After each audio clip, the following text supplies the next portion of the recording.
Hello guys, তো সবাইকে শুভ বিজয়া। তো আজকে আমি চলে এসেছিলাম আমাদের গঙ্গার ঘাটে। তো এখানে অনেক ঠাকুর বিসর্জন চলছে, ওটা আজকে তোমাদেরকে দেখাবো।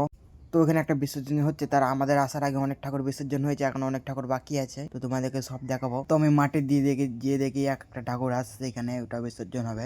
আমাদের যে ঠাকুরটা সেটা এখনো এসে পৌঁছায়নি, সেটা আসলে পরে সেটা দেখাবো। হ্যাঁ, তো এই জায়গাটার নাম হচ্ছে গুপ্তিপাড়া ঘাট।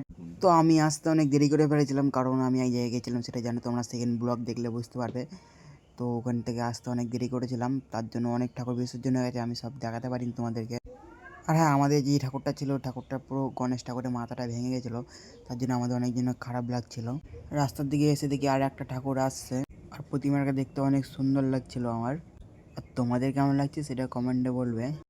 তার 2-3 মিনিট পর আর একটা ঠাকুর ঢুকলো, সেটাও দেখতে আমার অনেক সুন্দর লাগছিল। আর এখানে কি বলো তো, এখানে যতগুলো ঠাকুর ঢুকবে সব কটা ঠাকুরের সাথে একটা করে জেবেল ছিল। আর এখানে টোটাল ঠাকুর ঢুকেছিল আমার মতামত 20খানা, আর 20খানা জেবেল ছিল। এখানে সবাই এক এক করে বার করছে আর এক এক করে ঢুকছে। আমার চোখে দেখা এই প্রতিমাটা অনেক সুন্দর লাগছে। আর এই প্রতিমাটার দেখি দুটো মহিষাসুর, আর সেটা দেখতে অনেক সুন্দর লাগছিল। আর এদিকে সবাই নাচ করছিল, অনেক ভিড় ছিল মাঠে। ও প্যান্ডেলের সামনে মেয়েগুলো নাচ করছিল, আর এইখানে সব ছেলেগুলো নাচ করছিল।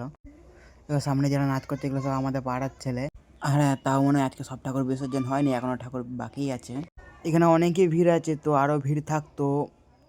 যাদের ঠাকুর ভাসানো হয়ে যাচ্ছিলো তাদেরকে পুলিশে বাইরে বাইরে করে দিচ্ছিল, মানে যে বিল নিয়ে বাড়ি চলে যেতে বলছিল।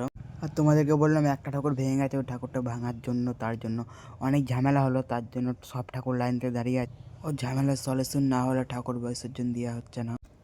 তো আমার অনেক ঘুম পাচ্ছে, কারণ আমি অনেক ট্রেনে জার্নি করেছি। তো আমার পিছনে বসে আছে গার্লফ্রেন্ড বয়ফ্রেন্ড, আমি এখানে একা বসে আছি।